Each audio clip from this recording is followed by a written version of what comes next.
Ternyata Min Hwan melihat saat Yori dan Ganguk berciuman di balkon. Dan Ibu Ji-hwan hadir di acara pertunangan mereka, tapi dia tidak mau masuk ke dalam, karena itu bisa membuat Presidir Baek bingung jika melihatnya. Jadi seperti biasa, dia hanya akan melihat Ganguk dari jauh. Jika itu yang membuat Ibu Ji-hwan nyaman, maka nenek Ganguk tidak akan memaksa.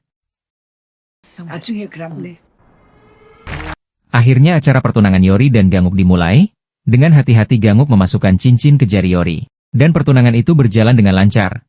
Tapi saat neneknya akan menyalami Yori, Ganguk langsung memeluknya, dia tidak mau neneknya menyentuh tangan Yori.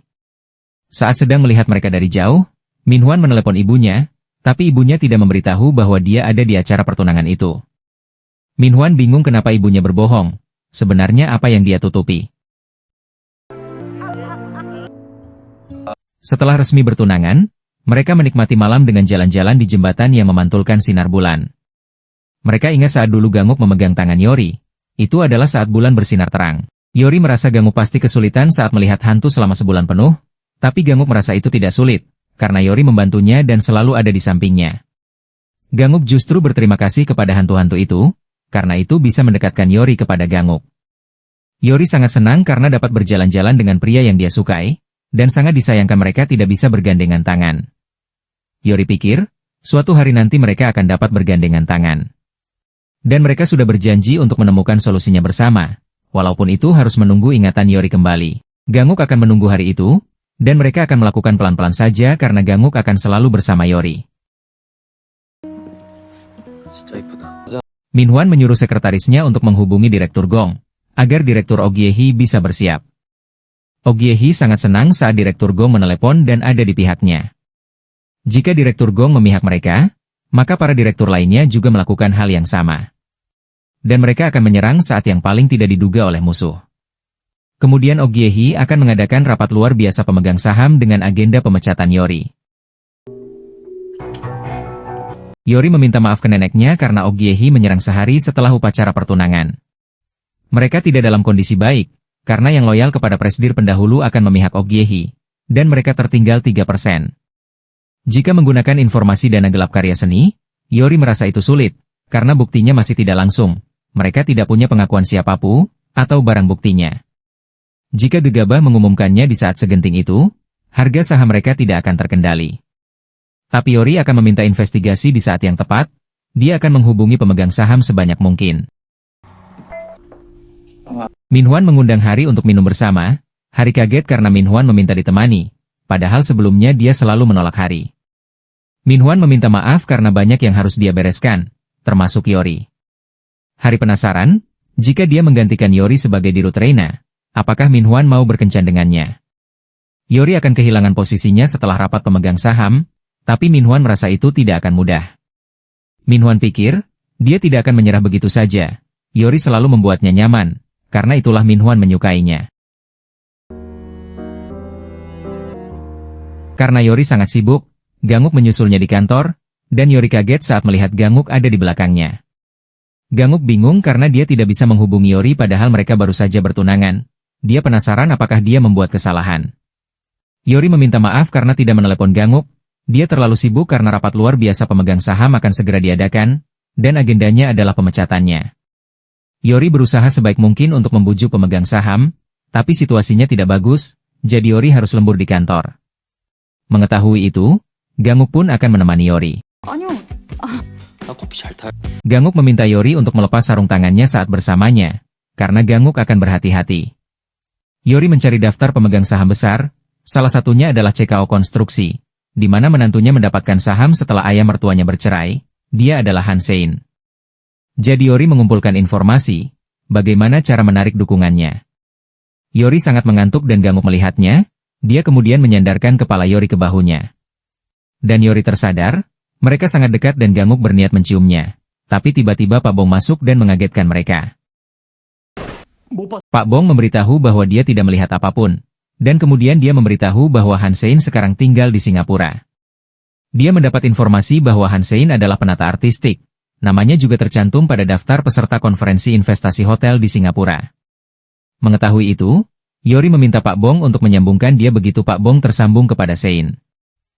Dan pada saat Pak Bong sudah meninggalkan ruangan, Mereka ingin melanjutkan momen yang tertunda. Tapi tiba-tiba Pak Bong masuk lagi karena Han Sein menelepon, dan Ganguk terlihat kesal saat melihat Pak Bong. Yori memberitahu neneknya bahwa dia akan bepergian untuk bisnis di Singapura. Neneknya penasaran apakah Yori bisa kembali tepat waktu, dan Yori meyakinkan neneknya bahwa dia dapat melakukan itu. Keluarga Ogyehi heran dengan Yori, karena dia akan berpergian di saat posisinya sedang dipertaruhkan. Mereka pikir, Yori pasti merasa terpojok hingga berbuat hal sekonyol itu. Minhwan juga merasa aneh, bagaimana Yori bisa melakukan perjalanan bisnis di saat pemecatannya di depan mata. Sedangkan Ganguk merasa khawatir karena Yori akan keluar negeri sendirian. Dia pikir, dia ingin menemani tunangannya itu. Tapi Yori meminta Ganguk untuk tidak khawatir, karena dia tidak akan pergi lama. Dan Ganguk akan datang ke bandara untuk melepas kepergiannya. Ganguk datang ke bandara untuk mengantar Yori, tapi dia melihat Minhwan yang juga akan pergi ke luar negeri. Mengetahui itu, Ganguk ingin pergi bersama Yori, tapi Yori merasa baik-baik saja. Dia tahu tunangannya itu takut Minhwan mendekatinya. Dan Ganguk meminta Yori untuk menghubunginya. Akhirnya Yori sampai di Singapura, ternyata dia dan Minhwan menginap di hotel yang sama. Minhwan memberitahu bahwa sebagian besar investor akan hadir saat resepsi nanti, dan Yori memberitahu bahwa dia akan menghadiri resepsi itu. Jisoo memberi kabar Yori bahwa Han Sein ingin menemuinya 1 jam lagi. Dia tidak memberitahu kenapa tiba-tiba mengajak Yori untuk bertemu. Yori bertemu dengan Han Sein di restoran. Ternyata Han Sein sudah mendengar rumor pemecatan Yori sebagai dirut Reina, yang menurut rumor itu gara-gara skandal dan kurangnya kemampuan manajemen. Mendengar itu, Yori merasa itu tidak bisa diklaim seperti itu, karena dia membawa bukti manajemennya yang cukup baik. Tapi Sein tidak ingin melihatnya. Dia langsung memberitahu bahwa seseorang memberikan penawaran 2 kali lipat harga pasar untuk sahamnya, dan Sein setuju mengalihkannya. Dia bukan anak buah Ogyehi, tapi Sein harus merahasiakan identitasnya sampai kesepakatan ditandatangani. Sein tidak memiliki alasan untuk menolak penawaran itu, dan dia merasa itu hanya pertengkaran keluarga. Jadi apapun hasilnya akan sama saja siapapun yang menjadi dirut. Tapi Yori memandang Sein bukan cuma sebagai pemegang saham atau orang yang sahamnya dia butuhkan, melainkan Yori ingin membangun karir bersama melalui minat mereka pada seni. Jika Sein memihak Yori, maka Sein akan diberi hak untuk mengkurasi dan mengadakan pameran dimanapun. Itu termasuk afiliasi domestik dan internasional Reina. Dengan wewenang sebesar itu, Sein mungkin tidak bisa menggandakan investasinya saja, karena profit yang akan Sein dapatkan beberapa tahun lagi akan jauh lebih besar. Sein merasa itu penawaran yang sangat menggiurkan, tapi dia lebih peduli dengan realitas, daripada masa depan yang jauh. Dia berterima kasih kepada Yori atas penawaran itu, tapi Sein harus menolaknya. Yori menghadiri acara resepsi investasi global, dan dia melihat Minhwan yang sedang mengobrol dengan para investor. Minhwan melihat Yori dan dia menyapanya. Pada saat itu Yori melihat orang yang tercebur di kolam, dan tiba-tiba dia ingat dengan kejadian diet 12 tahun yang lalu.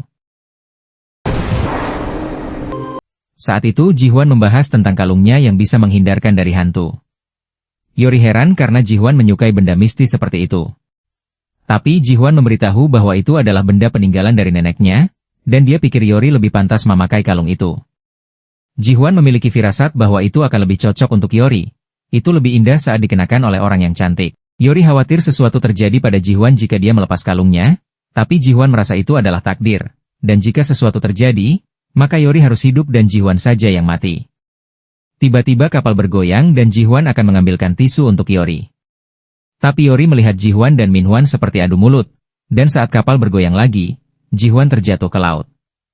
Saat itu Minhwan kebingungan saat melihat Yori, dan Yori juga terjatuh ke laut. Yori baru ingat bahwa kalungnya hilang, dia menanyakan tentang kejadian itu kepada Minhwan. Tapi Minhwan pikir, mungkin kalung itu hilang saat Yori jatuh ke laut. Jisoo menemui Yori, dia memberitahu bahwa Han Sein meninggalkan hotel 30 menit yang lalu, dan Minhwan melihat Yori yang kebingungan. Ternyata Minhwan bertemu dengan Sein lebih dulu, dan dia menawarkan sahamnya 2 kali lipat dari harga pasar. Itulah kenapa Sein tidak bisa menolak tawaran Minhwan, dan Minhwan memiliki satu syarat, bahwa Sein harus merahasiakan identitas Minhwan. Yori pikir mereka harus menemukan rencana Sein, tapi dia heran, karena Sein tidak berurusan dengan investasi hotel tapi diundang di acara itu. Mendengar itu, Jisoo akan menyelidiki siapa pengundangnya. Minhwan mengingat kembali kejadian 12 tahun yang lalu.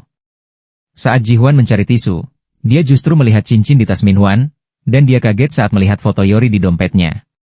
Min-hwan marah karena Ji-hwan mengambil foto itu, dan Ji-hwan merasa ada yang disembunyikan kakaknya.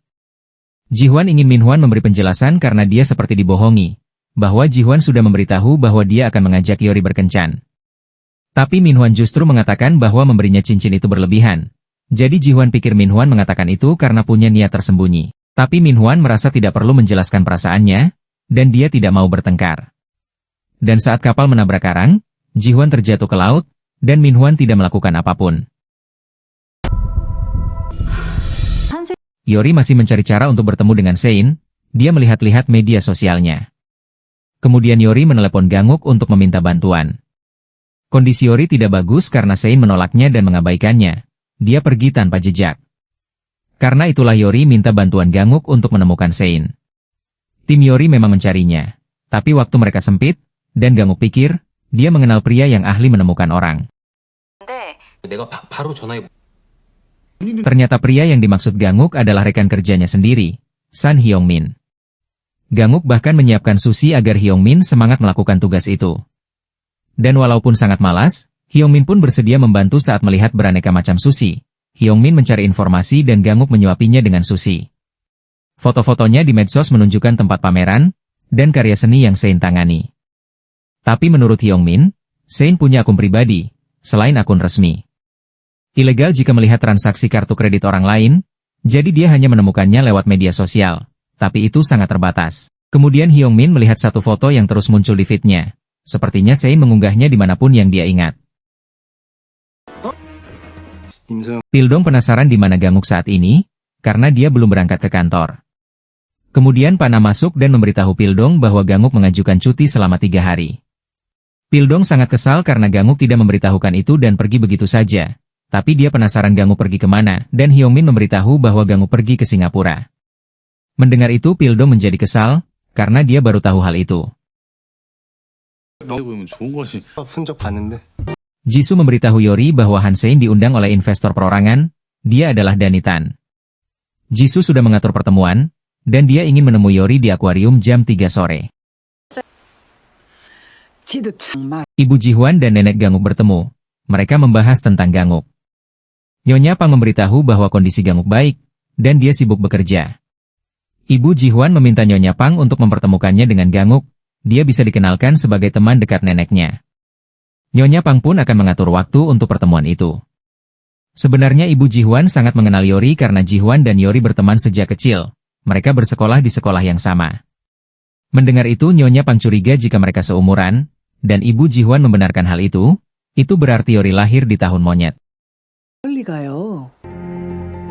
Nyonya Pang sangat marah, dan dia mencari Ganguk ke kantornya, tapi dia hanya bertemu dengan Pildong.